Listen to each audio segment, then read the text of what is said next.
Time to make a video from Mune, which is on the coast of Vietnam. Day after Spurs got beat by Everton 3-2 at Everton, and it was appalling. There's a relegation battle going on. It's been going on since 2018 when Poch wasn't backed. We made that Champions League final, and if you look at the other team, the one who won, Liverpool, they got rid of Coutinho. Well, actually, he sort of left on a nice big transfer. And what did they do? Well, they invested in two players, the goalkeeper Alisson, and everyone says the best defender that exists in the world. And you all know who his name is, don't need to say it. And that's it. They went on, won a title, and look at them now. They're in pole position now for another title. Meanwhile, Spurs didn't invest in a striker when they knew that they needed one. Harry Kane was long-term injured, and that's another problem, isn't it? Because they refused to bring in support for Harry when he was injured, and didn't make a transfer. Same story. You can almost carbon copy that onto what the situation is today. Oh, we're suffering from injuries, we don't have the personnel, and then the transfer windows come and they just ignore them and they don't buy in. Of course, the Stockholm Syndrome fans will say, yeah, well, that's not Levy's fault. He's doing a good job at the club because he built a £1 billion stadium.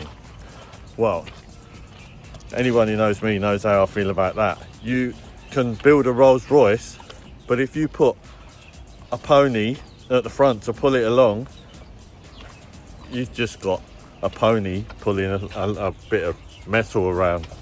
That's pretty my analogy of the Tottenham built stadium, and Levy and Enoch have to be responsible for that because they've proved that they've failed time and time again.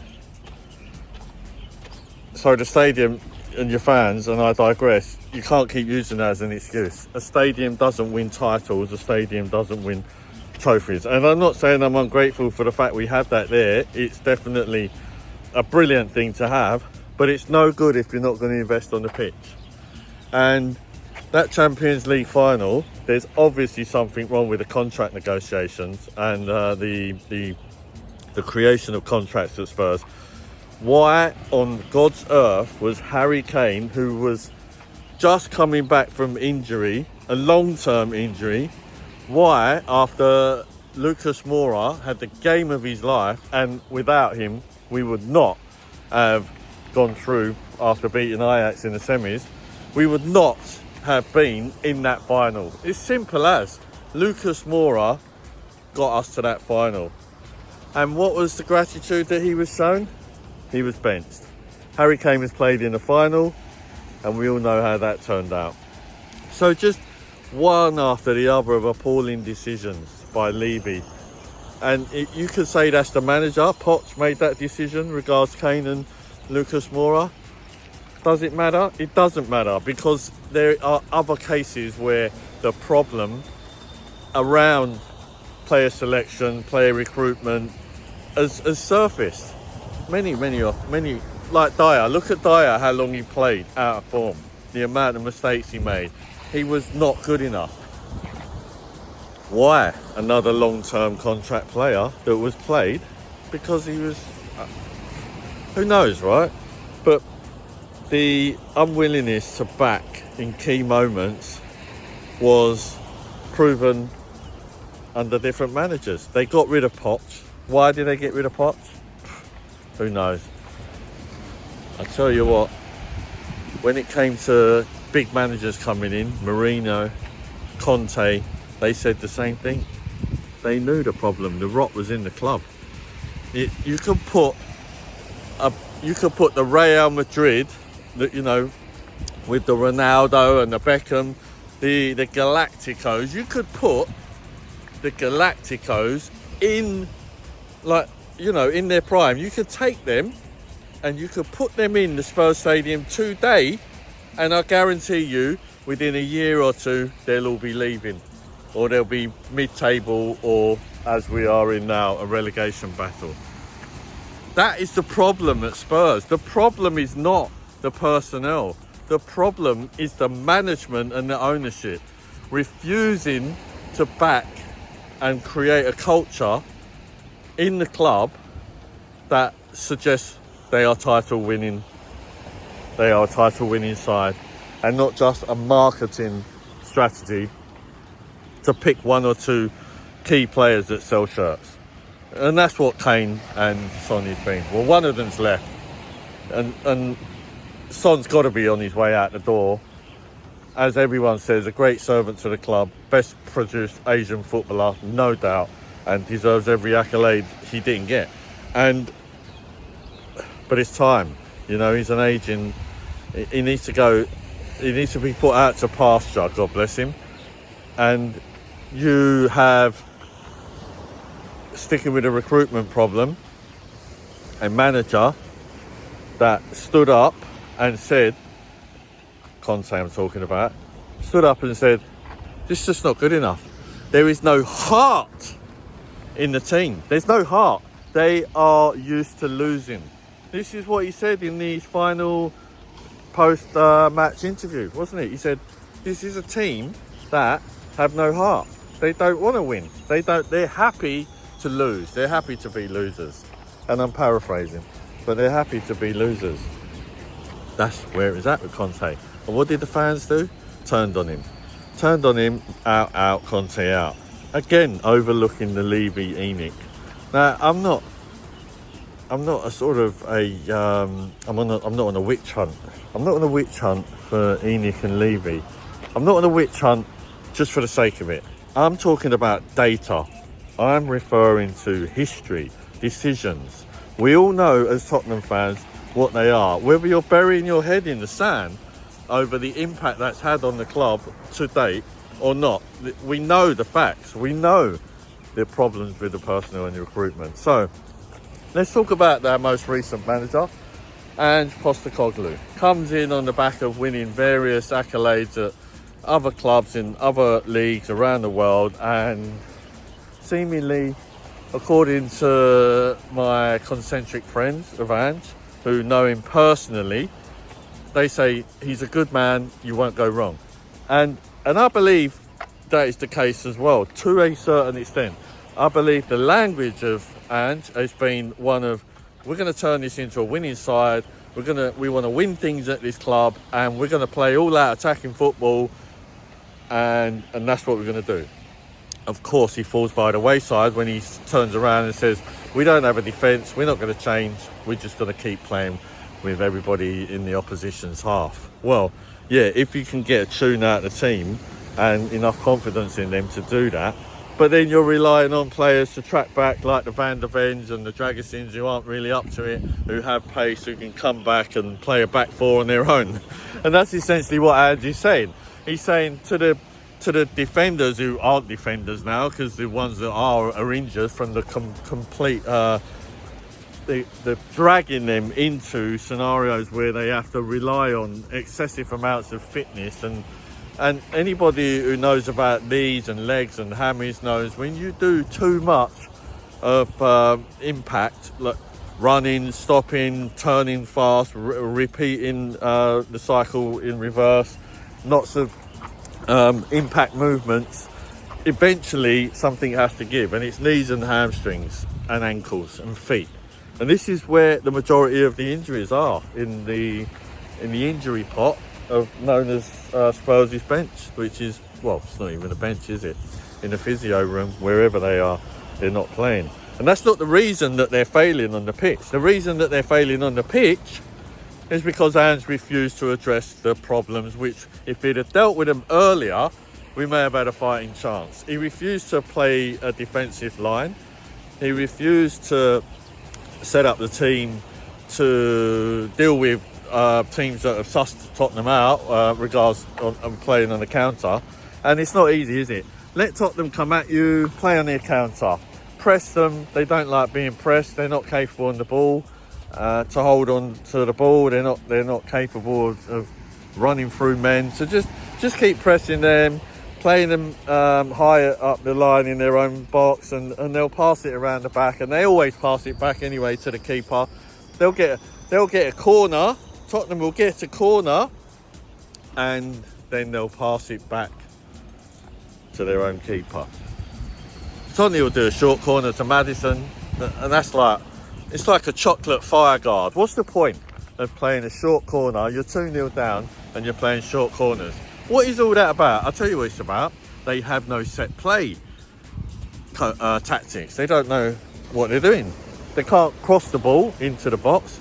Some have even tried to lay the blame at the fact that in the corner flag at Spurs, with the gradient running up to it, it's difficult for players to put the ball into the sweet spots in the box. Nah. Put a Beckham on there, or even a Mikey Moore. Put Mikey Moore there, he'll do it. But no, he's stubborn, isn't he? He won't. They've bought players. They had a team that won the Junior Premier League. Really good players. If you followed them through the season, top players. 2 of them have made it in. Gray, Moore. But what about Dorrington? Dorrington's a centre back. They knew Van der Ven was out long-term injured. They knew that Dragosteen wasn't cut out for it. They knew that Gray belongs as a number 6 in the middle, dictating the play. But what does he do? He plays Gray in the left-back position, centre left-back, centre whatever, and then they loan out Dorrington. They send him out on loan. What kind of crazy madness is that? What? Oh, he's not up to the job. Oh, he's not up to the job, but Gray is. Gray's like, I don't know, maybe 5'8", 5'9". He looks that high. I'm not sure. You correct me if I'm wrong. You play him in that position, and then you loan out a player that we have that was part of a title-winning team the season before. Yes, in a different league, a different age bracket, but what does that matter? If you're good enough, you're old enough. So why not just play him? I'll tell you why they don't just play him. Because there's no savvy. There's no savvy. It can't be. Why aren't you playing? Why did it take so long for Moore to get a game? Why is Lancashire sitting on the bench when you've got... Let's see now. Solanke injured after the Everton game, apparently out for 6 weeks. Let's see if Lancashire gets a start. They'll probably put him out on loan. That's how dumbass this recruitment and player management is at Spurs. So, who's responsible for that? The players don't wake up in the morning and decide they don't want to play. They want to play. All ages, they want to play. That's what it's their chosen career. They eat, sleep, drink football. They want to play. It's not the players' fault. It is if they're not good enough and they're not cut out to do the job, then it's not their fault. They're just not good enough. But who's that down to? That's down to recruitment. But if you're going to recruit players because you think they're good enough, recruit them and play them. Don't sit him on the bench. Don't not do what you did with Spence, not sign him into the European team. Oh my goodness. It just goes on and on and on. So recruitment is shot to shit. And this is another reason why you can't blame Ange.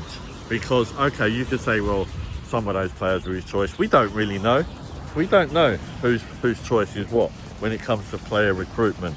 But what we do know is, at the top of all of this is a chairman, Levy, who has built a wonderful stadium, best in Europe, potentially the best in the world. But as I said earlier, he's built a Rolls Royce and he's put a horse on the front to pull it along. It's a worthless project if you're not going to invest on the pitch, and he hasn't. And when they haven't played the people that they've brought in, the personnel, and they've lost out on deals with top players because they don't want to go the extra mile. We lost the Portuguese player that went to Man U, right? He was on his way to Spurs, failed again, personal terms. We lost Raya. Raya was coming to Spurs, lost him again, went to the South Londoners. Just the queue is endless. Got rid of Bale, tried to reinvest the money, but what did we do? You tell me where that money went. just buy Ericsson, another one, out the door, looking for a club after a, having that, and then he's, has a major heart situation, looking for a club. What do Spurs do? They don't bring him in. That would have been a gentleman's thing to do. What did Spurs do with the furlough during the lockdown? Sacked everyone, bought more money. What did Levy do when he went to the players?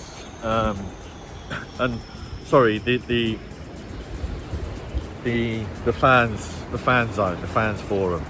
What did he do when he went to do the annual talk? He said, I don't care about the future. The future at Spurs is in the academy and in the young players.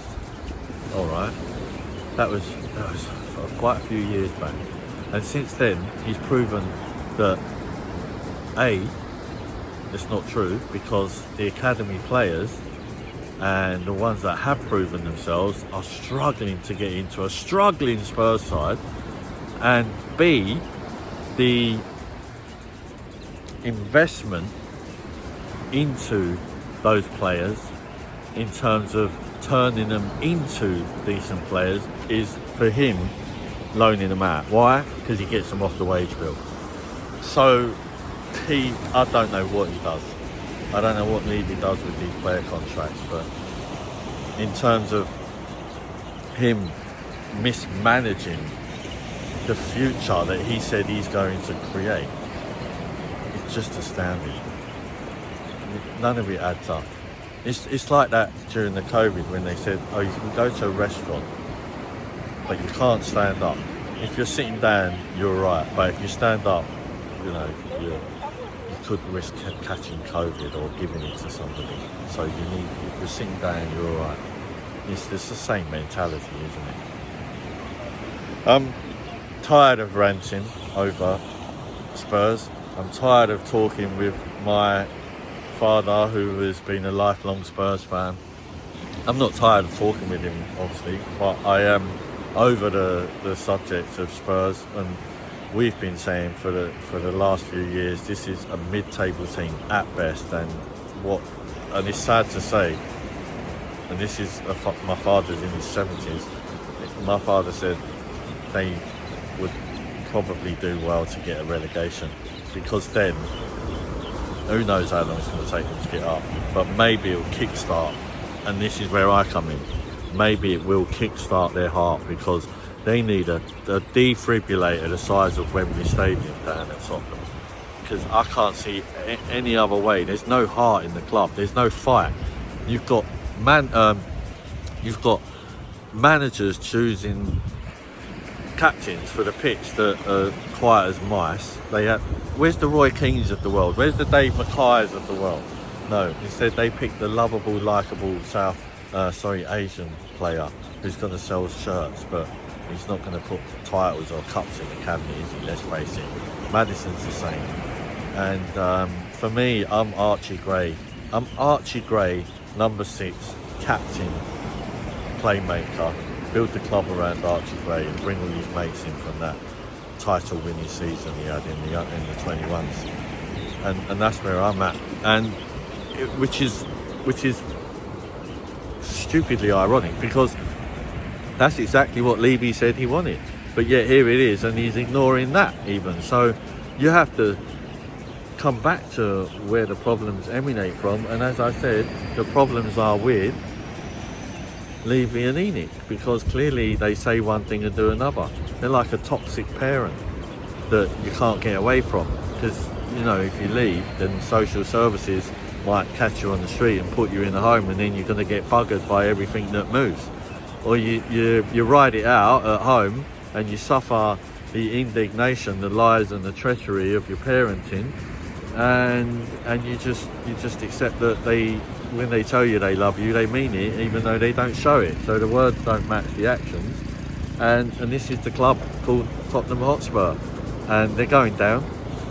And if they don't, it'll be a miracle, because they've had relegation form for a year now. But like I started this video is they've been in a relegation battle since 2018, when they refused to back Pochettino. It's unforgivable that they bring in a manager to win cups and then sack the manager a week before the final. Marino. So there's problem after problem at Levy and Enig and Brown's door. You've been done for insider trading, which is a serious offence in the US. Joe Lewis, rather, not Brown. Joe Lewis has been done for insider trading, insider trading in the US. Then you had the Paratici, who was told he's not allowed to work in football for 2 years, I think it was, and a huge fine. And he's still pulling strings at Spurs, but what's he pulling strings of? Because every time he pulls one of those strings, a broken limb of a puppet comes up, and oh no, nothing's wrong here. We'll just put a bit of sellotape around that, and everything will be as good as new. Put it back down.